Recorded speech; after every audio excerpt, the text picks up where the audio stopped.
સુરત પાલિકાના અંગૂઠા છાપ ભાજપ શાસકોને સમર્પિત સુરતના ઇતિહાસમાં પહેલી વખત ખાસ અસામાજિકો માટે દારૂ પીવા કરોડોના ખર્ચે શોપિંગ સેન્ટર બનાવ્યું. કરોડોના ખર્ચે વર્ષો પહેલા વિસ્તારમાં શોપિંગ સેન્ટર બનાવીને ફાળવણી જ ના કરી. દુનિયાભરના ગેરકાનૂની કામો ચાલે છે, છતાં પાલિકાના સત્તાધીશો અને ભાજપ શાસકો આંખ આડા કાન કરે છે. વિપક્ષ નેતા પાયલ સાગરિયા ભાજપના નેતાઓ પ્લાનિંગ વગર અણધણ આવાસો અને શોપિંગ કોમ્પ્લેક્સ બનાવે છે, કેમ કે તેમને લોકોના હિતમાં નહીં, ફક્ત કમિશનમાં જ રસ છે. ઉપનેતા મહેશભાઈ અણધણ. સુરત મહાનગરપાલિકા વિપક્ષ નેતા પાયલ સાગરિયા, ઉપનેતા મહેશભાઈ અણધણ, વિપક્ષ દંડક રચનાબેન હિરપરા, કોર્પોરેટરો શોભનાબેન કેવડિયા, મનીષાબેન કુકડિયા, કુંદનબેન કોઠિયા સહિત આમ આદમી પાર્ટી સુરત લોકસભા ઇન્ચાર્જ રજનીકાંત વાઘાણી, કિરણભાઈ કેવડિયા, જગદીશભાઈ કુકડિયા અને સ્થાનિક કોર્પોરેટરે આજે ભેસ્તાન વિસ્તારની મુલાકાત લેતા ત્યાંના રહીશોએ જણાવ્યું હતું કે ભેસ્તાન શોપિંગ સેન્ટર ખંડેર હાલતમાં છે અને બન્યાને 9 વર્ષ થવા છતાં પણ હજુ સુધી કોઈને ફાળવણી નથી થઈ.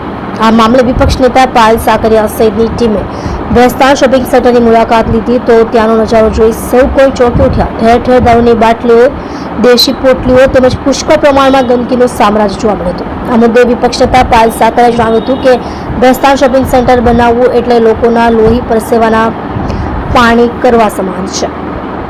વર્ષોથી આ શોપિંગ સેન્ટર બનીને તૈયાર છે, પણ ભાજપ શાસકોની અણધણ નીતિ અને પાલિકાના કામચોર અધિકારીઓની મિલીભગતથી હજુ સુધી કોઈને એક પણ દુકાન ફાળવવામાં આવી નથી. વધુમાં પૂરું ત્યાં એકમાત્ર આયુષ્યમાન આરોગ્ય મંદિર ચાલતું દેખાય છે.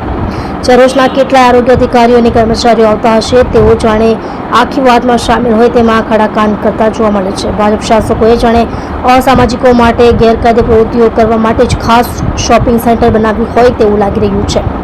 ઠેર ઠેર દારૂની બોટલો, દેશી પોટલીઓ જોઈ શકાય છે. લોકોની રેલિંગ પણ અમુક જગ્યાએથી ચોરાઈ ગઈ છે. બાથરૂમમાંથી પણ વસ્તુ ગાયબ છે. મતલબ કે વર્ષોથી આ શોપિંગ સેન્ટર બનાવીને ભાજપ શાસકો ભૂલી ગયા છે, જે તેમની વહીવટી નિષ્ફળતા સૂચવે છે.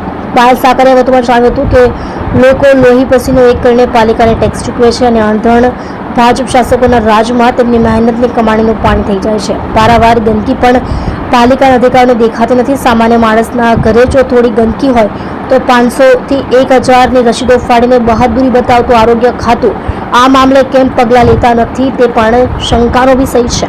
ઉપનેતા મહેશભાઈ અણધણે આ મુદ્દે જણાવ્યું હતું કે ભાજપ શાસકોને ફક્ત કમિશન ખાવામાં જ રસ છે.